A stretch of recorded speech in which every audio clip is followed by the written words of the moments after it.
Hello అందరికీ నమస్తే. Welcome to cooking జిందగీ. అందరూ రెగ్యులర్గా రైస్ అండ్ మినపప్పుతో ఇడ్లీస్ చేస్తారు కదా. కానీ నానబెట్టడం మర్చిపోయినప్పుడు, టైం తక్కువ ఉన్నప్పుడు హెల్తీ ఆల్టర్నేటివ్గా పెసరపప్పుతో సాఫ్ట్ ఇడ్లీస్ ఫర్మెంటేషన్ లేకుండా ఈజీగా ఎలా చేసుకోవచ్చు ఇవాళ మీకు చూపిస్తాను.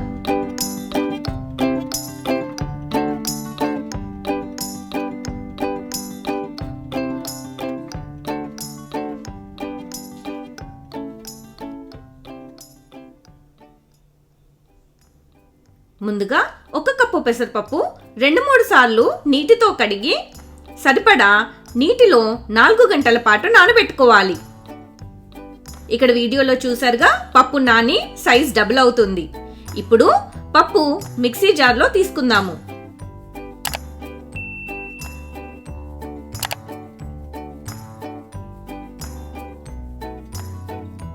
కొద్ది కొద్దిగా నీళ్లు వేసుకుంటూ మిక్సీ పట్టుకోవాలి.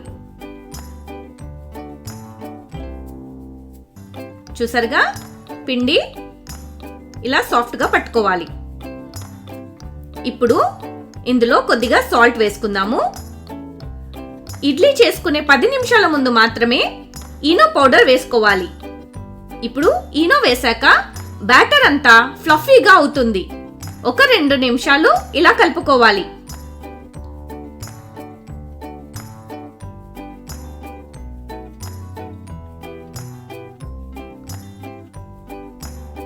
ఇప్పుడు ఇడ్లీ ప్లేట్కి బటర్ లేదా ఆయిల్ రాసి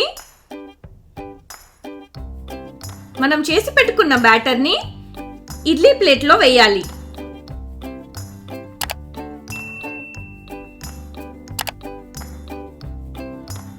ఒకసారి ఇలా ట్యాప్ చేసుకోవాలి. ఇప్పుడు ఇడ్లీ పాత్రలో నీళ్లు వేడి చేసి ఇడ్లీ స్టాండ్ అందులో పెట్టాలి. మూతతో క్లోజ్ చేసి 15 నిమిషాల పాటు స్టీమ్ కుక్ చేసుకోవాలి.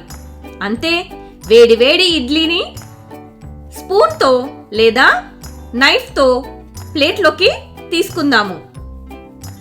మీకు ఇష్టమైన చట్నీతో సర్వ్ చేయండి. చాలా సాఫ్ట్ ఇంకా హెల్తీగా ఇంట్లో అతి తక్కువ టైంతో పెసరపప్పు ఇడ్లీ రెడీ. కొద్దిగా తాలింపు వేసుకోవచ్చు పప్పు బ్యాటర్లో మీకు కావాలంటే. తప్పకుండా ట్రై చేసి ఎలా వచ్చాయి మాకు కమెంట్స్ లో తెలియజేయండి.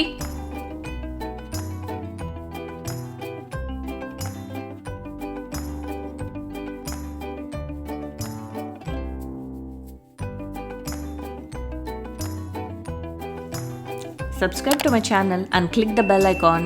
Happy cooking Zindagi!